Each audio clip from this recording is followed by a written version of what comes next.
Hi guys, आज इस question में आप ये तो सीखोगे ही कि इस कैट पीवाईक्यू को आप टॉपर स्टाइल में कैसे बना सकते थे। इसके साथ साथ आज आप एक चीज़ और सीखोगे कि कोई भी क्यूबिक इक्वेशन अगर आपको गिवन है तो आप उसको फैक्टर फॉर्म में जल्दी से कैसे डिसॉल्व कर सकते हो। अब जनरली आप एक चीज़ ऑब्जर्व करोगे कि क्यूबिक इक्वेशंस में एक रूट -2 से 2 के बीच में लाए करने की प्रोबेबिलिटी जो है वो काफ़ी ज़्यादा होती है। तो इस पर्टिकुलर केस में हम सबसे पहले क्या करेंगे, एक रूट जो है वो फाइंड आउट करेंगे। तो मैं -2 से 2 के बीच में कोई वैल्यू रख के देख लेता हूँ। मैंने 1 रखा, सो दिस बिकम्स 1 - 7 प्लस का 11 - 5 और ये हो गया 0। इससे ये समझ में आया कि भैया 1 जो है वो इसका एक रूट है और n-1 जो है वो इसका एक फैक्टर है।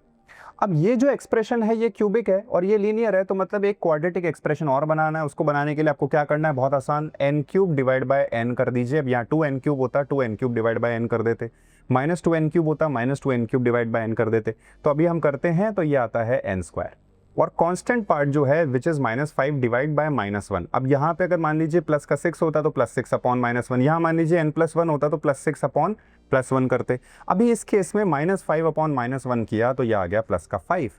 अब n² का कोएफिशिएंट और निकालना है, बहुत आसान। तो जो आपने पहला रूट लिया था विच इज 1, उसमें कोएफिशिएंट ऑफ x² और इस केस में n² जो है वो आप ऐड कर दो। तो यहाँ पे कितना है, -7। तो 1 + -7 अगर हम करते हैं तो ये आता है -6।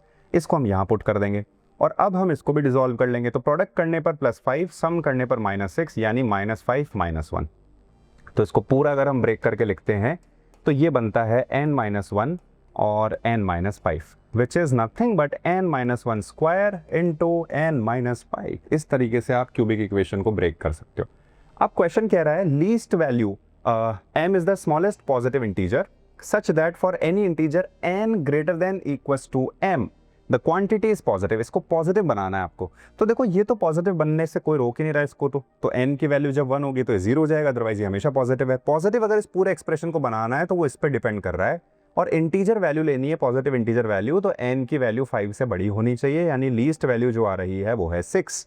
तो n जो है या तो वो ग्रेटर देन होगा m से या फिर लेस होगा, मतलब बराबर होगा m के। तो इस केस में m की सबसे छोटी वैल्यू जो आती है वो हो जाती है 6। Correct answer is D option, none of these.